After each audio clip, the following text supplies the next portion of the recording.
Between Dryden and Dr. Johnson, Alexander Pope was perhaps the greatest literary figure that England produced. Today, we have with us in the studio Dr. Deborah Knuth from Colgate University. She is an 18th century specialist and a scholar who has worked on Alexander Pope's The Dunciad. Today, we are going to talk to her about her interest in Pope and his age. Dr. Knuth. Thank you. You're welcome in India, and I hope you enjoy your stay here and you find your stay both fruitful and enjoyable. Thank you very much. You have worked on Alexander Pope. Which aspect of Alexander Pope have you worked on? I started studying Pope as a poet, as a technical poet almost, in terms of the control that he exerts over language in the heroic couplet form and on a very small scale, and became more and more interested in his entire career and then really in his biography while I was studying him in graduate school. So I became interested in the friendship that he developed at the end of his life with Bishop Warburton and various other kinds of literary affiliations that he developed. So now my thinking about Pope's poetry is not only about his use of rhetoric and his linguistic mastery and Pope as a poetic genius, but also Pope the person, and to see Pope in his place and time is another aspect of his work that I find important. Because today we cannot study a poet without knowing his background.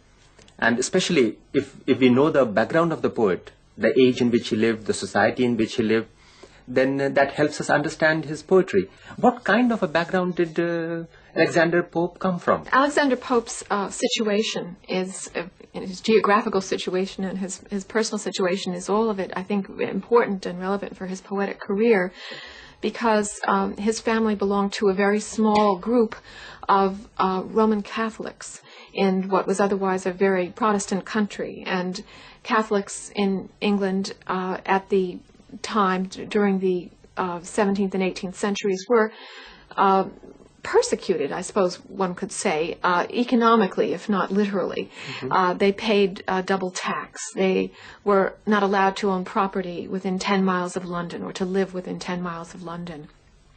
They could not hold public office or vote.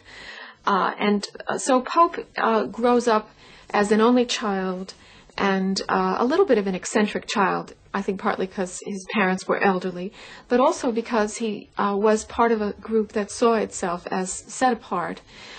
You could only attend religious services clandestinely. Mm-hmm. It was technically illegal to attend a church service as a Roman Catholic.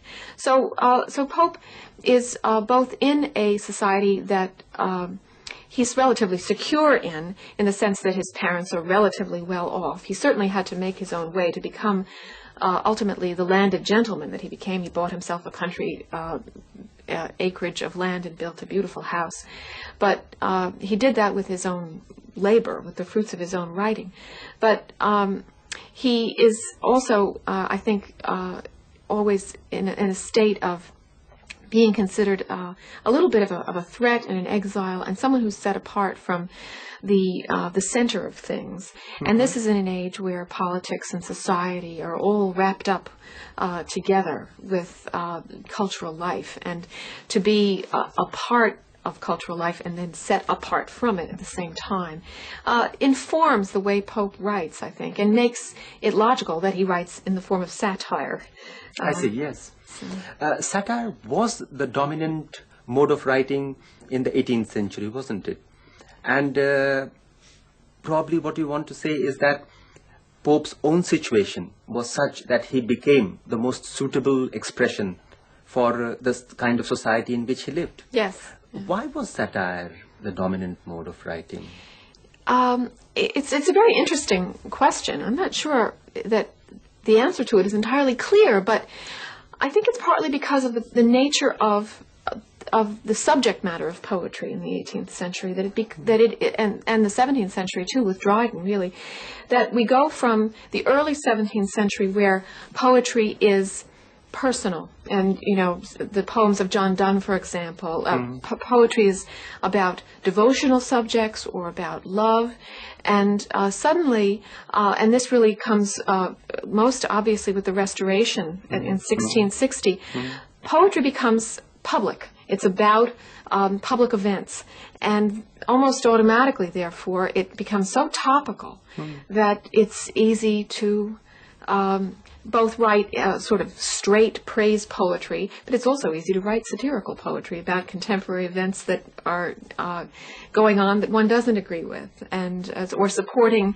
one political faction by attacking another. And it's also the age saw itself as the heir to a period in Roman history where there'd been a lot of satire as well, right? Yes. And about the Augustan age, the yes. Augustan age, Yes. and it was an era that saw itself much more self-consciously than most literary periods do. I think with the restoration of the monarchy, poets had a feeling that they had a new job, which was to be in the job of public relations for the monarch, and that was, of course, the way Augustus Caesar had it, I think, under his reign, with Virgil, for example. But there were also the satirists, Horace and Juvenal, who were maybe not so much the court poet, but the people who had a bit of a distance on things and wrote satire. So that's another explanation, I think, for the ascendancy of satire in this era. So certainly Pope, being situated as he was, there were all kinds of personal reasons that satire was a normal mode of expression for him. He always saw the underside, or saw from a slanted perspective on things. But he was also working in the mode that was already quite popular because of Dryden. Yes, using it beforehand. Yes. Yeah. So there was a social need, a felt social need for satires, and there was also the influence of classical literature on English literature in this period, and both probably contributed to the rise of satire, the ascendancy of satire, as you say. There must have been some personal reasons also for Alexander Pope to have been the sort of poet that he became, because he was physically not all that impressive, yeah. as he might have wished to have been. Yes. Yes. Well, it's very interesting that we have more images of Pope painted or sculpted in his lifetime, I think, than of any other poet.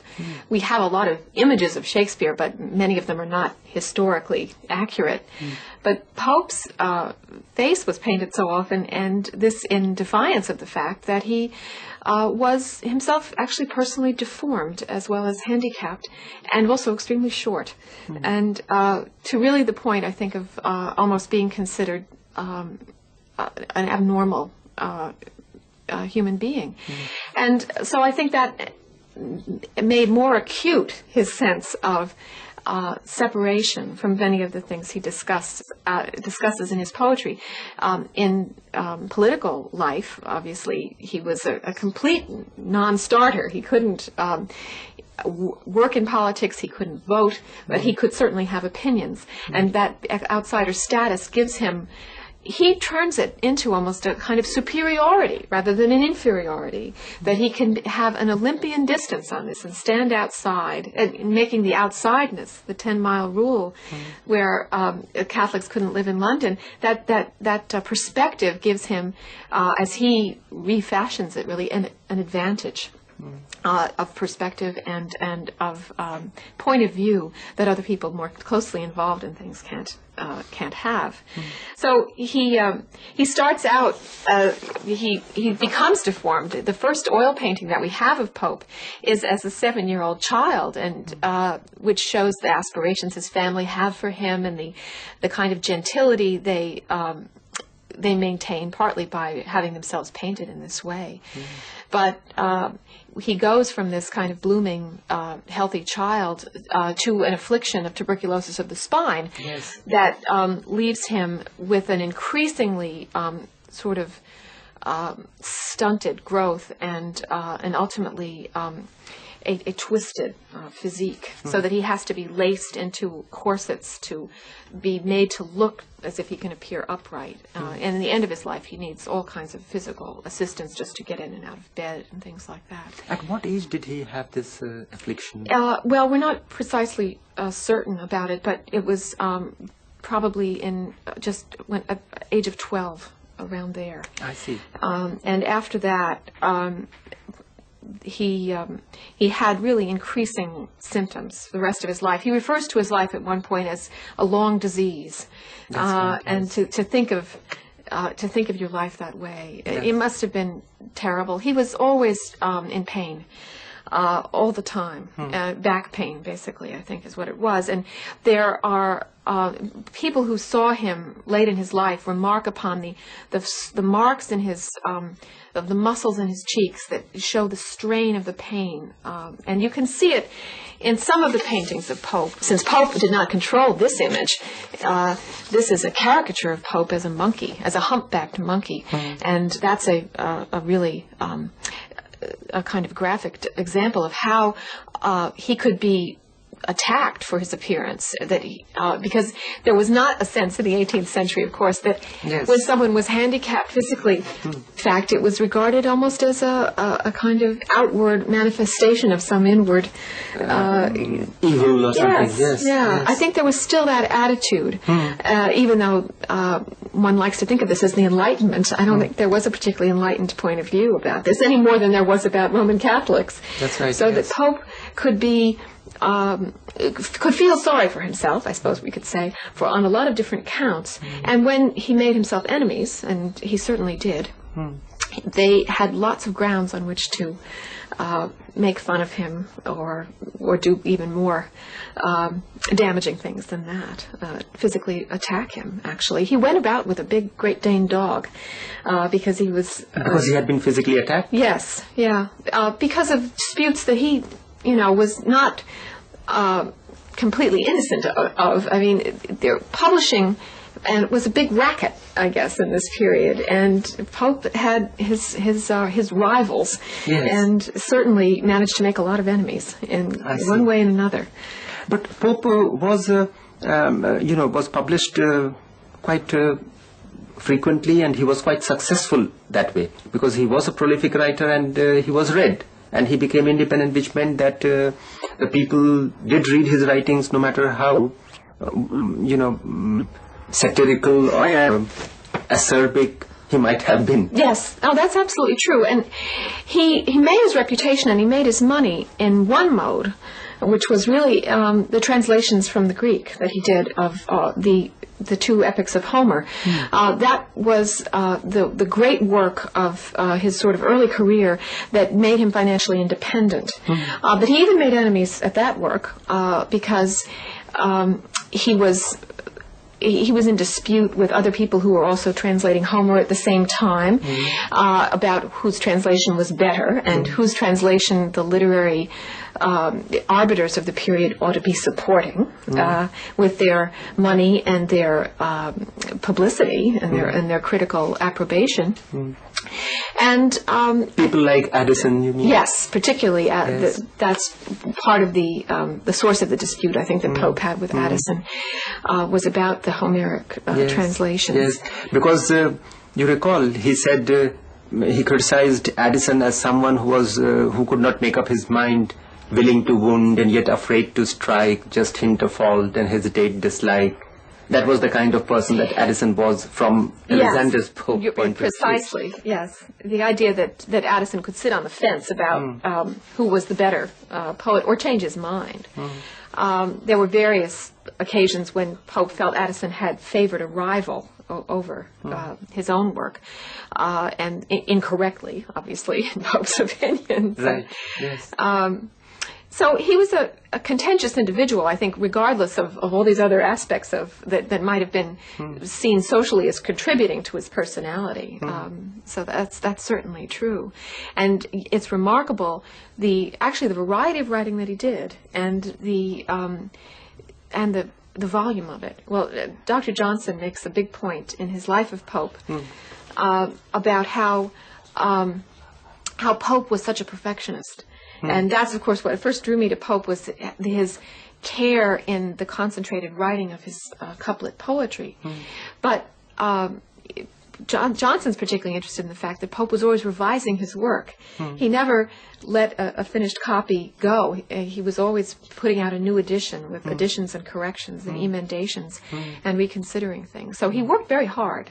Yes, even of the Rape of the Lock, the 1712 issue was only of 2 cantos, the first 2 cantos, and in 1714 there came another one. Yes. So could you tell us something about?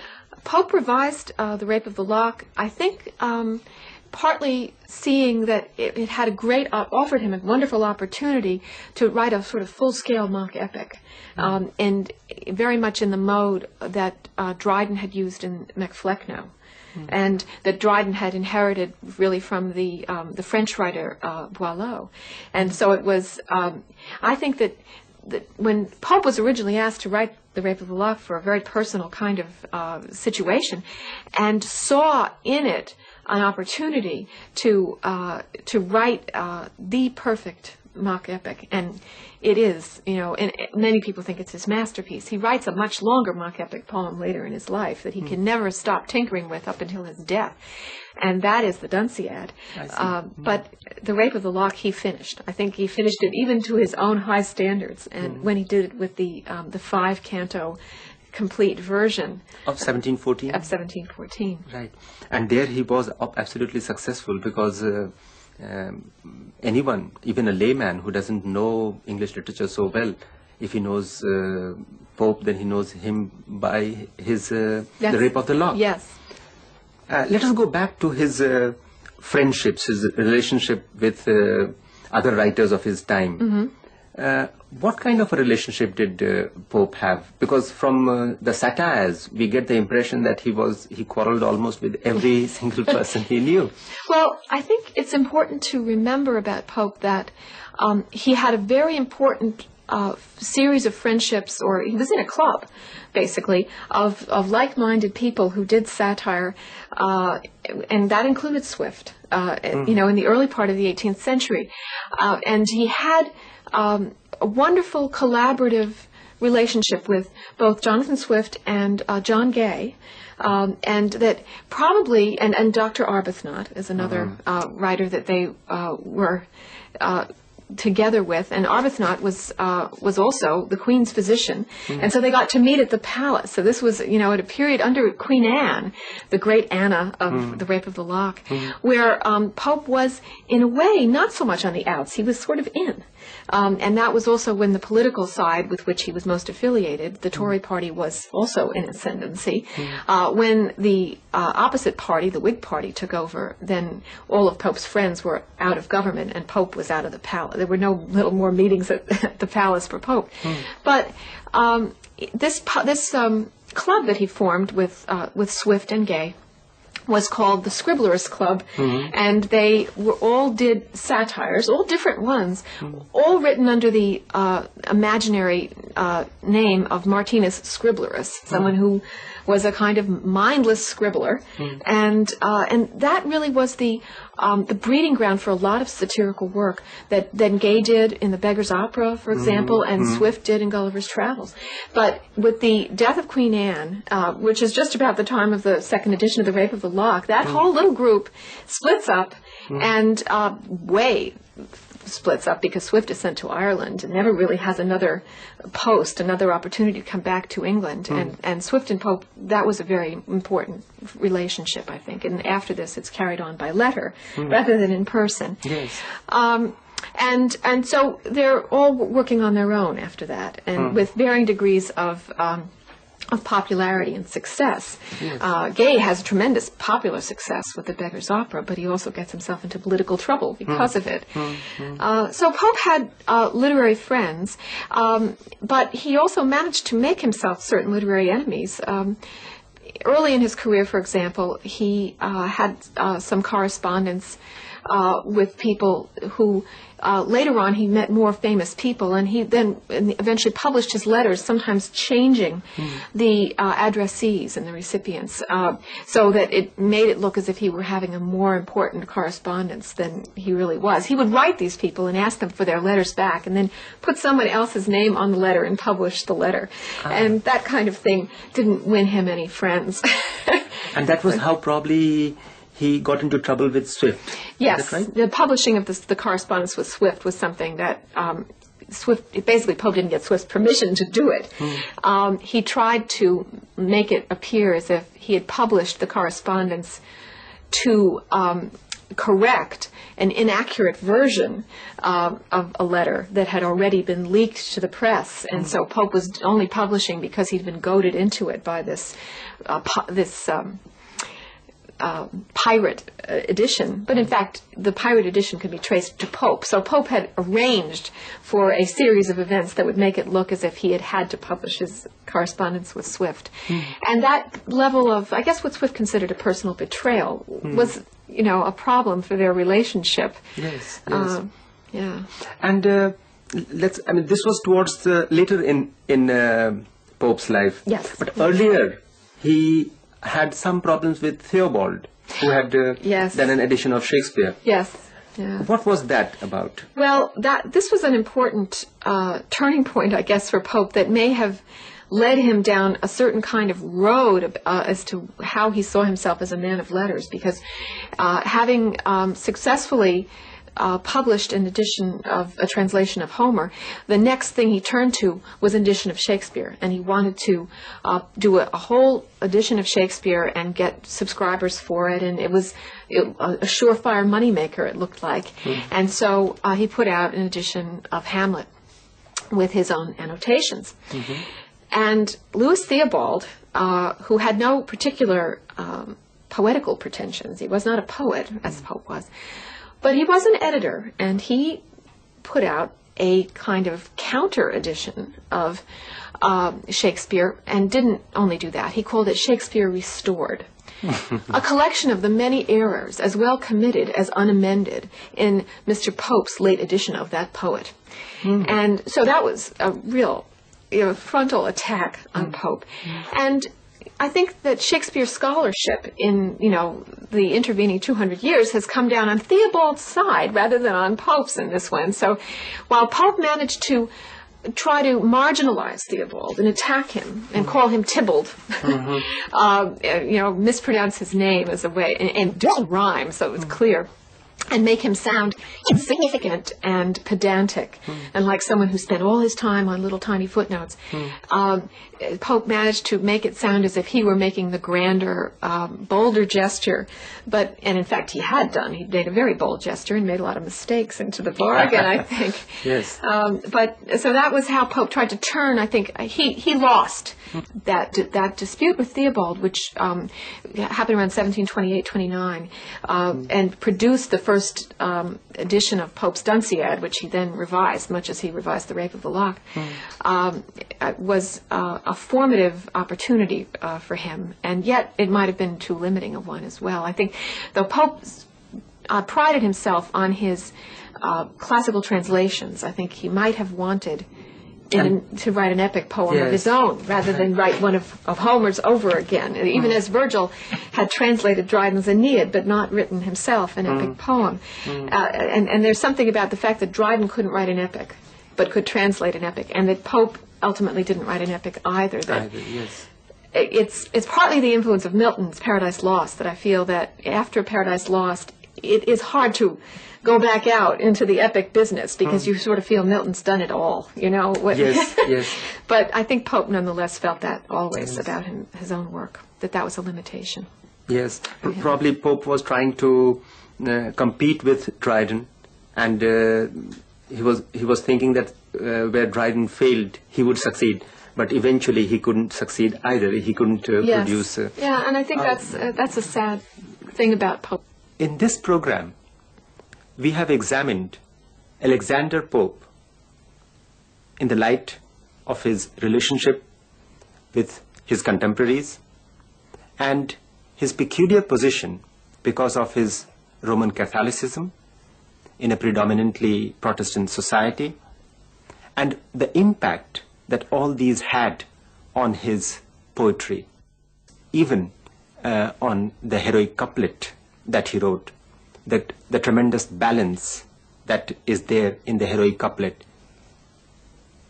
Deborah has related it to the peculiar position that Alexander Pope enjoyed in the society, living away from the society and still living very much in it, living culturally right at the center of the society, and still he was an outsider because he was not allowed to live within 10 miles of the city of London. With this background, it would be more helpful to read Alexander Pope's poetry. Thank you. Thank you. Thank you.